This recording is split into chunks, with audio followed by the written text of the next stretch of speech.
Hello guys and welcome back.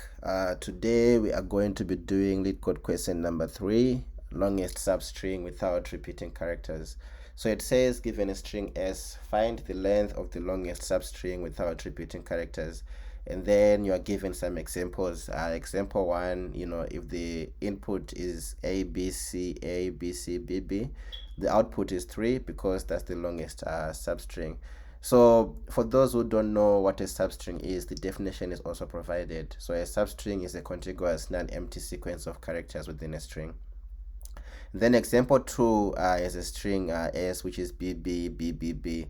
And as you can see, the output is supposed to be 1 because this string is made up of the same character.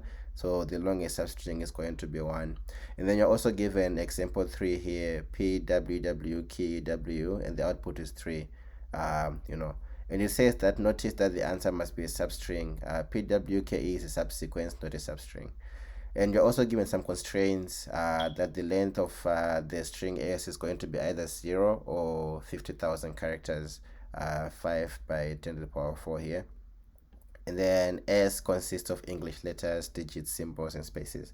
So the solution that we're going to go through in this video is going to be the brute force approach, which is not going to be the fastest, but will be the easiest to understand and actually write up.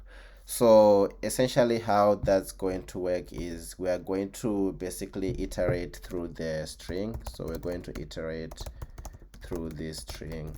And as we iterate, we're going to basically like have a map where we are going to store all the characters that we have encountered before. So example, let's say you have this string ABC, ABC, BB.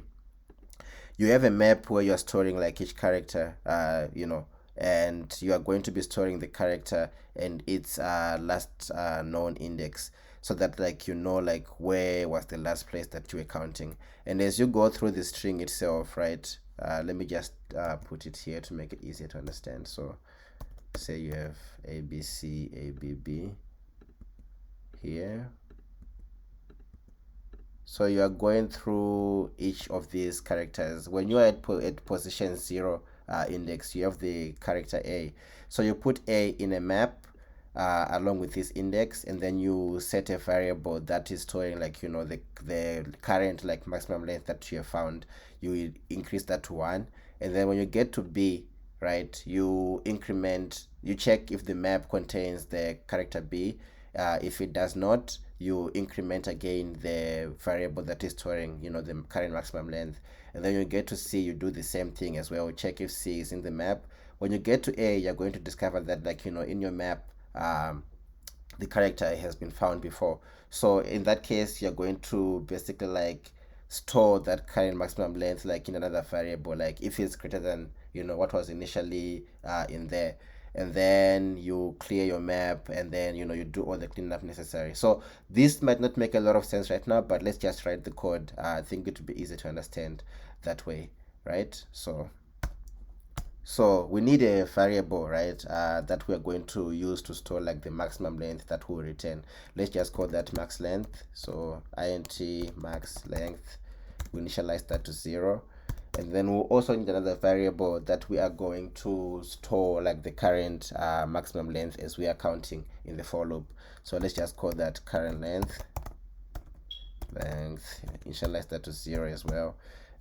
We'll need that map that we're talking about, so the map that will store the character in this index. So map of character to integer, we'll call that char2 index map.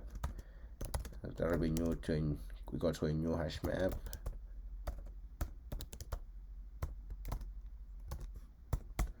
And then we now iterate through the string. So we say for int I is equal to 0, I is less than s dot length,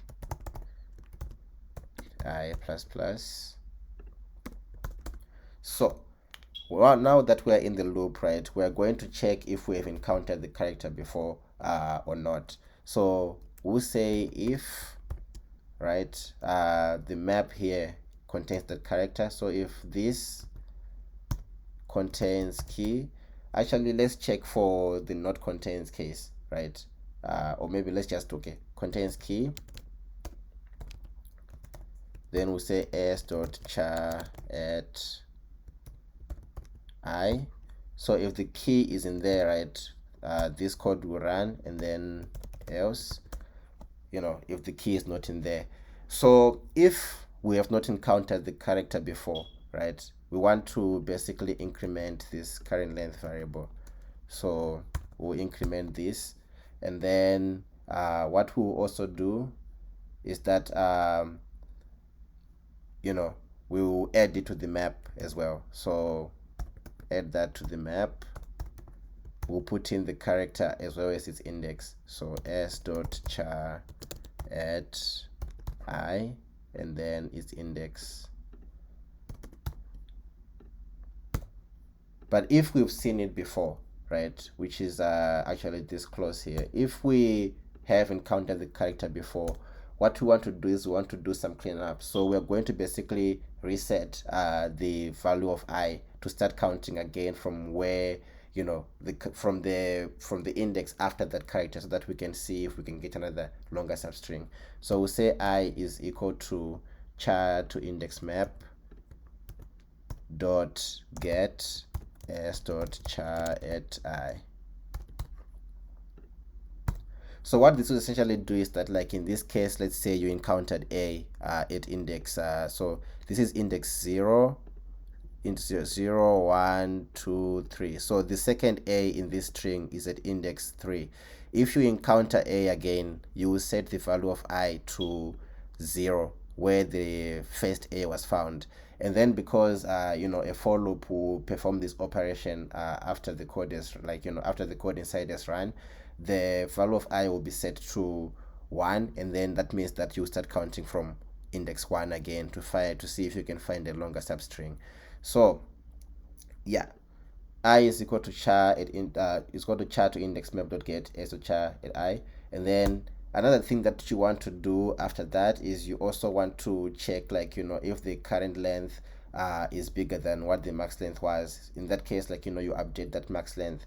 So you will say max length is equal to math dot max between that max length and the current length.